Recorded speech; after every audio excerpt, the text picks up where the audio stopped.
Alright, magandang araw po sa inyong lahat mga kababayan, Batang Maynila. It's ngayon po ay araw ng linggo. Ikalabing-siyam sa buwan ng Oktubre taong 2025. At pag-usapan natin si Yorme Isko Moreno. Dito po sa ating screen na makita natin nakipagbulong itong mayor ng Maynila, si Yorme Isko Moreno, kay Pangulong Bongbong Marcos. Okay? So ano ang pinag-usapan nila?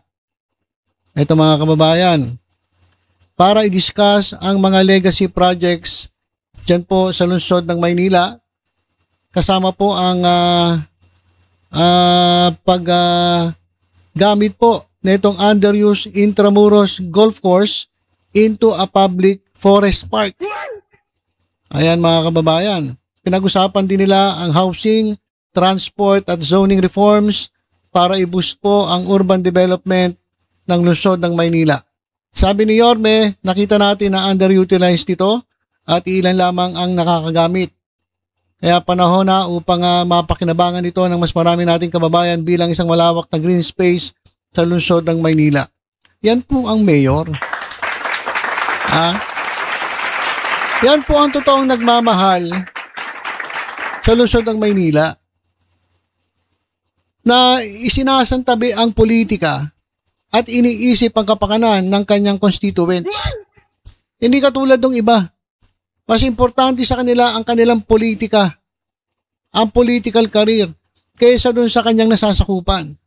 Madami dyan, mga kababayan, napakaraming mga politiko na mas importante sa kanila yung mga sarili nila.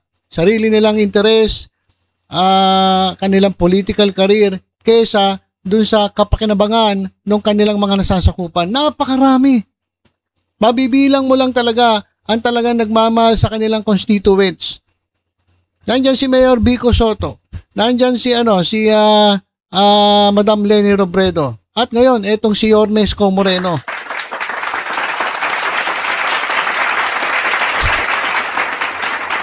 Kung matatandaan natin, nagkalaban sila sa pagka-presidente.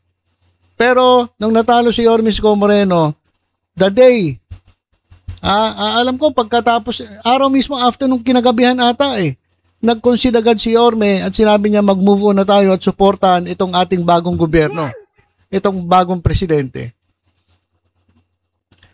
So, napakaganda ng ginagawa ni Yorme ngayon.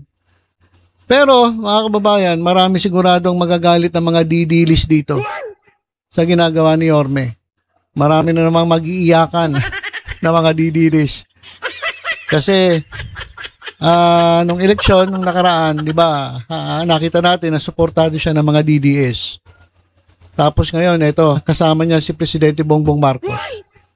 Doon sa mga utak didilis ng ganyang kakitid at kalilitang mga utak ninyo, hindi ito usapang politika. Itong ginagawa ni Yorme na pakikipag-usap sa Pangulo, ito po ay para sa mga batang Maynila. Sa mga Manileño, hindi po para sa inyo mga didilis. Kasi kung susundin lahat ang gusto ninyo mga didilis, walang mangyayari sa Maynila.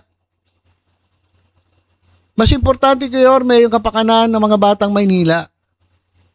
Wala siyang pakialam kung iba siya mga DDS, mga utak dilis na puro politika.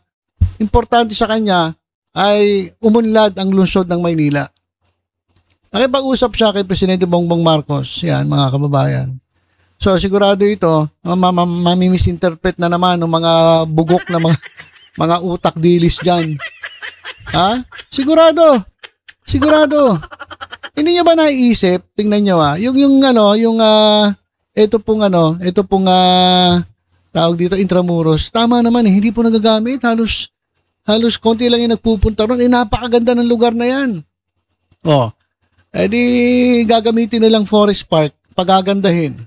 Sa tulong po ng national government. Dapat ganun local government, tutulungan ng national government, tulungan po yan.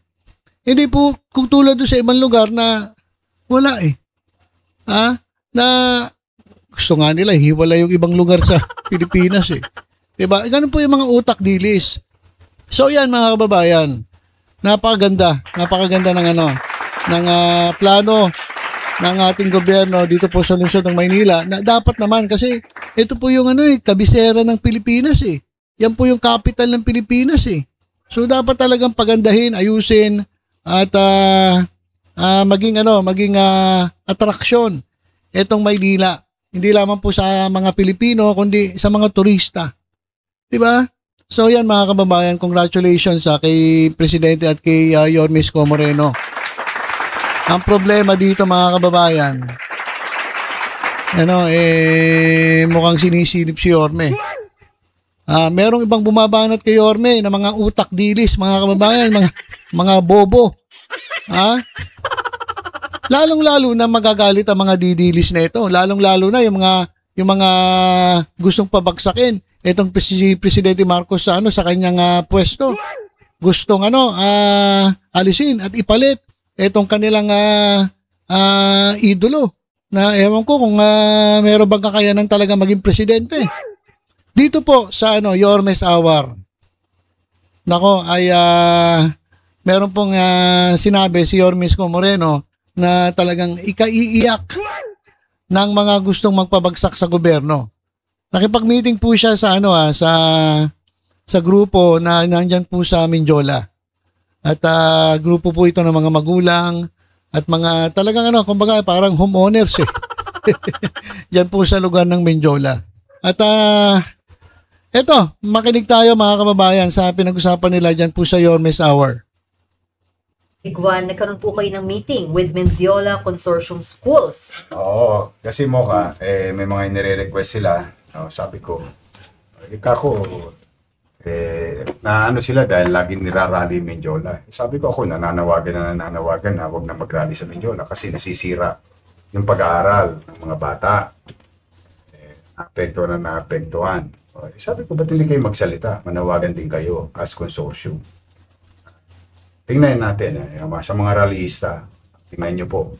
Itong mga nandito kausap ko ay mga presidente, board, iba't ibang school sa amin. Talaga nahihirapan na po sila. Hirap na po yung mga mag-aaral doon. At nasasayang naman yung pinag-aaral ng mga magulang. Gastos dito, gastos doon. Tapos mawawala ng klase bigla-bigla, wala namang bagyo. Kasi may rally, may gulo. Okay, makinig ka, Chabit Singson. O ako nananawagan dito kay Sabit Singson, makinig ka. Kasi ang panawagan na ito ni Sabit Singson, huwag daw magsipasok yung mga kabataan at mag-rally hanggat hindi bumababa ang presidente. Ayan ang pananaw ni Sabit Singson. Ganyan ang takbo ng utak niya. Kabaliktaran ng utak ng mga magulang at mismo ni Yorme. Makinig ka. Sabit? Makinig ka dito. Para, ang tanda mo na eh. Imbis na tumulong ka na sa bayan at imbis na makipagtulungan ka sa gobyerno, ang ginagawa mo, nananawagan ka ng kaguluhan dahil nga hindi ka napagbigyan sa gusto mo. Umiiyak ka para kang bata.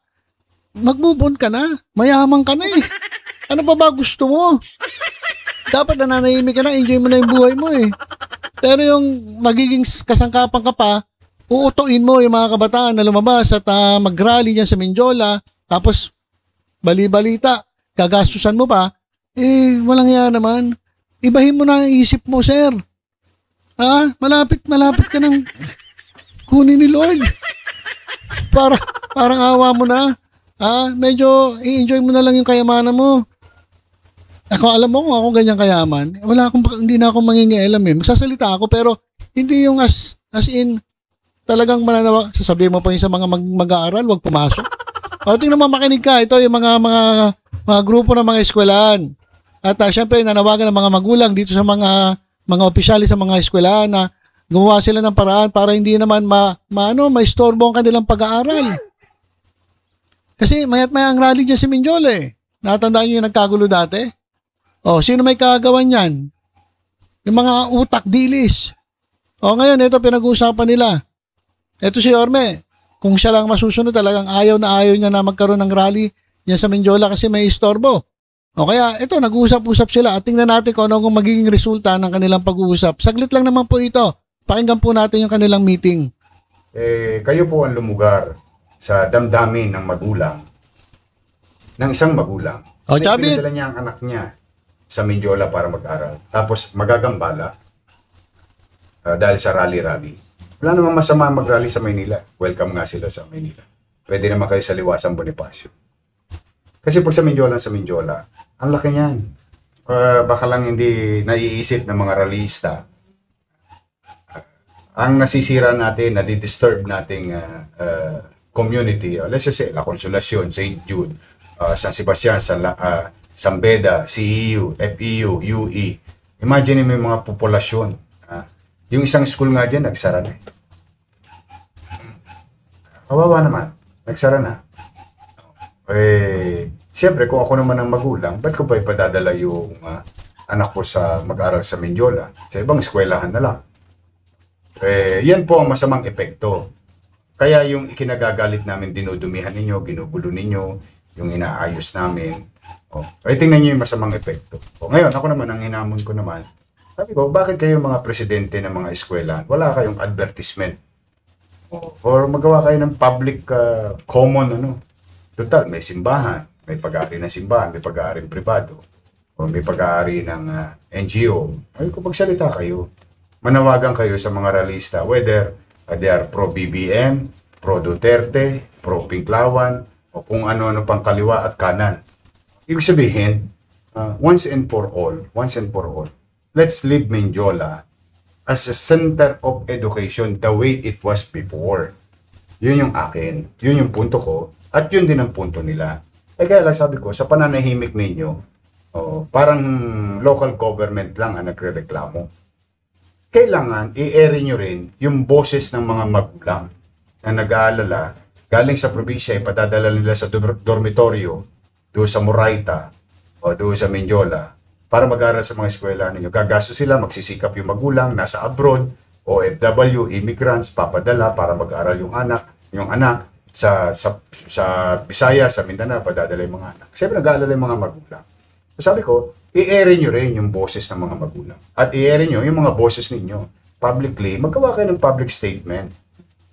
Ipanawagan ninyo kung sino mang mga political organization or political beliefs in difference with one another, whether pro-administration or anti-administration, na huwag na doon sa Mindiola. Kasi iyan ang naging epekto. Alam mo ba, meron ng epekto. Ang laki ng decline ng populasyon nila. Yep. Yan ang totoo. Sabi ko, basta kami mag-aayos. Pipilitin natin, tutulungan natin sila.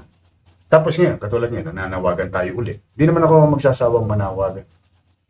There is freedom of speech in Manila. But there is no freedom to destroy. Parang ngayon po ata meron na namang rally sa Mindiola. Oo nga hindi ko binibigyan ng permiso. Basta sa Mindiola, hindi ko kayo bibigyan ng permiso. Ay, ayan maliwanag mga kababayan, mga didilis, sabit, at kung sino-sino pa yung mga namumuno dyan na gustong mag-rally-rally dyan sa Mindiola. Yung mga gustong pabagsakin ang gobyerno. Gusto nila dyan sa sa Mindiola kasi malapit daw sa Malacanang. Lulusubin daw nila yung Malacanang. Sino yung nananawagan? Yung isa, si Boy Lighter. Diba sabi niya, at sino pa? Si Attorney Topak. Si Attorney Topak. Isa rin yan, nananawagan. Ngayon sabi, di ba? Ready na ba ang inyo mga lighter? Sabi ni Boy Lighter. Ngayon, ang palusot ni Attorney Topak, sabi niya, may lighter talaga kami kasi magbibigil kami. Umulan. Hindi tuloy ang vigil. Tingnan niyo yung mga palusot na ito, mga ito. Talagang masama ang kanilang binabalak. Di lang talaga natuloy kasi nga, masama yung binabalak nila at pansariling kapakanan ang iniisip nila. Tapos, nung kinagabihan, ang gulo pa. Pinasok pa yung isang hotel dyan. Ninakawan pa. Ayun po yung mga sasamang gawain ng mga masasamang tao. Na hindi po talaga para sa bayan ang ginagawa. Sinasabi nila kunwari para sa bayan, para sa kabataan, pero hindi. Para sa kanilang mga sariling kapakanan. Itong mga pulpul na mga politiko at doon sa mga nagpapagamit sa mga pulpul na politiko. So, yan narinig ninyo. Hindi na po kayo bibigyan ng permit na mag-rally dyan sa Mindiola. Kaya ngayon pala, mag-iyakan na kayo na mag-iyakan. Doon kayo mag-rally sa Liwasan Bonifacio. Sabi nga ni Yorme, binaboy nyo na yung Liwasan Bonifacio eh. O, tapos yung Mindiola, bababuhin nyo pa rin. Mga walang hiya kayo. So ngayon, ano mangyayari? Kung hindi bibigyan ng permit, o di haharangan kayo. Pag walang permit, bahala na ang mga pulis sa inyo. Bawal na po yan. Maximum tolerance na nga eh. Pero talagang matitigas ang ulo, makakapal ang mukha ng mga ito. O kaya ngayon, maliwanag hindi po bibigyan ng permit ni Yorme Isko Moreno ang mga rallyista dyan sa Mindiola. Doon kayo sa Liwasan Bonifacio. O, iyak na kayo. Tampo niya na sa akin. Ngayon, kung mali ako, hahayaan ko ang tao sa lungsod ng Maynila, mga taga-lungsod ng Maynila, ang husgahan ako. Pero kayong mga dumadayo sa Maynila na nagkiklaim ng so-called freedom of expression and destroying and disrupting and disturbing the peaceful way of living ng mga taga-Maynila, ayun, titindigan. Kasi obligasyon ko yun bilang captain. Magtampo na yung sino magtampo. Basta ako, ayoko. Wag dyan sa medyo. Yung pinag-uusapan natin, eskwelahan pa lang. Paano pa yung mga nakatira sa lugar? Karapatan din nila. Ngayon, bawal ba mag-rally sa Maynila? Ay, hindi po. Pwede. Meron ba lugar na para mag-rally sa Maynila? Meron po sa Liwasan Bonifacio. Kanda durog-durog na nga ang ginawa kong halaman doon. Pero okay lang. At least doon, wala tayo masyadong mababalam except trapiko. Kasi tatamaan yung loto. Other than that, sana nga, hindi ko kayo inaawat to express your dismay, grievances. Sabi ko nga, pumunta kayo sa Liwasan Bonifacio, magsisigaw kayo, kahit pati ngalangalan nyo, makita ng tao, kakasya. Okay lang. Let's just spare Mindiola.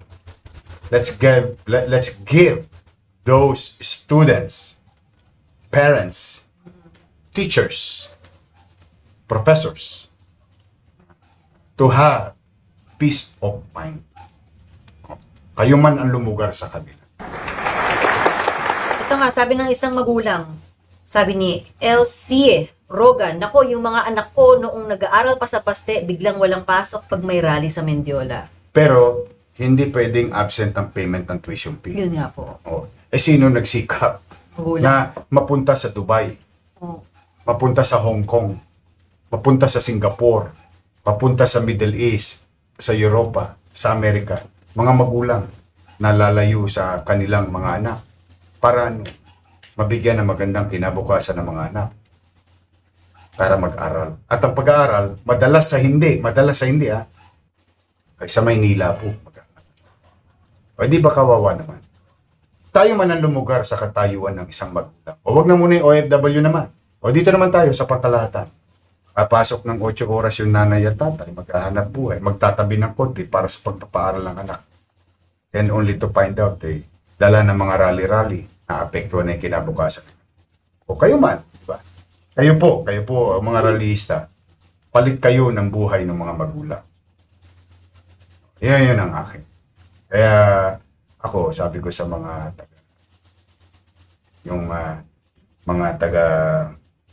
tawag dyan, Mendiola Consortium na school. Sabi ko, magsalita kayo. Hindi ako magsasawa magsalita kasi obligasyon ko magsalita para sa kapakanan ng taga-Maynila. Pero kung hindi naririnig yung mga presidente, pare, madre, na nagpapatakbo ng mga eskwelahan, ibig sabihin, okay lang sa inyo. Pag okay lang sa inyo, kayo yan. Kung okay lang sa inyo ini-sprayan yung mga dingding ninyo, binabasag yung salamin ninyo, nagpapato ng molotov dito, molotov doon. Okay lang na walang paso, pero tuloy ang bayad. Ako naniniwala. Kung nagsara yung isang kilalang eskwelahan, dahil naubusan na ng estudyante, hindi ako magtataka, mauubos na rin yung estudyante. Sayang naman. Diba? Tala ng, sabi nga, for evil to succeed is for good men to do nothing. Kaya, ako, payo, sana naman magsalita sila. Mura lang naman yan. Papa-advertisement ka. lagay nila yung posisyon. But then again, I'll do my best. I will do my best. Hanggat kaya ko. O, wag naman ipagtampo ng iba. Bahala sila kung magtampo sila. Na ang obligasyon ko ay manatiling mapayapa ang pamumuhay sa Maynila para sa mga taga Maynila at mga taong dumadako or in and out of Manila. That is my obligation. I took an oath. And we will do so. Ay, nakita mo Okay, so yan mga kababayan, narinig nyo si Yorme Isko Moreno. Mga DDS, iyak na kayo. Yung mga talagang gustong lumapit sa Malacanang kasi gusto raw nilang lusubin ang Malacanang eh. 'Di ba? Doon na lang kayo sumama kay Kiko Barsaga. Lusubin ninyo yung Pobs Park o kaya Dasmariñas Village. Tingnan ko kung makapasok kayo doon. Pribado 'yon. Baka papasok pa lang kayo, rat-ratin na kayo. O dapat mauna diyan itong si Boy Lighter saka si Kiko Barsaga. Kayo mauna. Hindi yung pagkadating mo, magka-hi-hi ka, magmamiyaw-miyaw ka lang, selfie-selfie, tapos aalis ka na, iwanan mo na yung mga niyaya mo. Kagaguhan yun. Kaya galit na galit si Banat Bay dito kay Kiko Barsaga eh. Diba? Doon na lang kayo mag-rally. Doon kayo sa mga tingnan nyo lang, subukan ninyo. Pero sa Mindiola, bawal na po. Bawal na. Kaya, doon kayo sa Liwasan Bonifacio. Dati pa naman, doon naman talaga ang rally-rally. Diba? Gusto nila malapit daw doon sa Malacanang eh. Gagaya sila doon sa ibang bansa eh. Mga tanga, kala nila. Yung suporta ng buong taong bayan ay nasa kanila. Hindi. Kayo lang ang may gusto niyan. Kasi kung talagang people power ang gusto nyo, hindi nyo na kailangan manawagan. Magdadagsaan ng mga tao dyan. At hindi kinakailangan magkagulo. Katulad ng ginagawa ng mga ibang mga politiko, mga personalidad na mga galit sa gobyerno dahil hindi napagbigyan. At talagang gustong pumesto. Bakit hindi nyo hintayin yung botohan 2028 bago kayo pumesto? Bakit ba atat na atat kayo? Dahil ba marami nangyayaring mga investigasyon na pwedeng magdiin sa inyo? Kaya atat na atat kayo pumesto? Ayun po yung dahilan nun eh. Kasi kung wala naman silang pinagtatakpan, wala silang kinakatakutan, bakit hindi nila hintayin yung 2028? Meron kasi silang kinakatakutan kasi inuunti-unti ng imbestigahan yung mga katarantaduhang ginagawa nila. Di ba? Isipin nyo nga mga kababayan, bakit hindi sila makapaghintay ng 2028? 2025 na, 3 years na lang. Kung matatapos na nga 2025, 2 years na lang. Bakit? Kasi natatakot sila. Kasi nga, baka mabulgar, maungkat, mahalukay yung mga katarantaduhan nila at sila ay makulong. Di wala na silang pagkakataon na tumakbo sa 2028. Kaya ngayon palang atat na sila. Na gusto talaga nila pumesto ngayon na. Agad-agad. Forthwith. Walang nga. Hindi po ganyan. Kaya palakpakan natin Mayor Yorme Isko Moreno kung sa kanyang paninindigan. Hindi po ito politika. Marami po nagagalit ngayon kay Yorme. May mga nakita ko, ba't tahimik si Yorme? Ba't ganyan-ganyan? Nakipag-usap lang sa presidente. Tapos ngayon, bigla na lang pinagbawal ang rally sa Mindiola. Hindi po yan politika. Yan po ay para po sa kapakanan ng mga batang Maynila. Kaya kayo mga dumadayo lang, mga ginagamit, mga nagpapabayad, mga sumasama sa rally, doon lang kayo sa Liwasan Bonifacio, doon kayo magkalat. O kaya sumama kayo kay Boy Lighter, saka doon kay kay Kiko Barsaga, doon kayo sa Makati. Tingnan ninyo kung kung kaya niyong pasukin niya. Trespassing yan. Baka unang hakbang mo pa lang doon sa gate, rat-rating ka na. Tapos iiyak-iyak kayo. Kala nyo, tutulungan kayo ng mga sinisigaw ninyo, ng mga idol ninyo. Ngek-ngek ninyo, hindi kayo tutulungan. Si headshot ba? Natulungan? Hindi. Natulungan ba si headshot? Humingi siya ng tulong. Wala. Tanga-tanga kasi. Kala niya, tutulungan siya nung pinagtatanggol niya. Kaya kayo mga panatiko, yung mga ina-idol ninyo, mag-iwan naman kayo para sa sarili ninyo. Kasi hindi kayo tutulungan yan. Iiwanan lang kayo sa ere niyan kapag nagkagipitan na. Sabihin, pakialam namin dyan, wala naman kami sinabi. Ganyan ang gawin niya. So, ganun po yun. Kaya, mga didilis, gising-gising. So, ilaman po ang ating update. Bawal na po sa Mindiola. Doon kayo sa Liwasan Bonifacio magkalat. O kaya doon, sama kay Barsaga sa kay Boy Lighter. Bahala kayo sa buhay ninyo. Okay, so ilan po muna mga kababayan. Tutok-tutok lang po dito sa Batang Maynila. Toid sa iba pang updates. Ingat po tayong lahat. God bless po.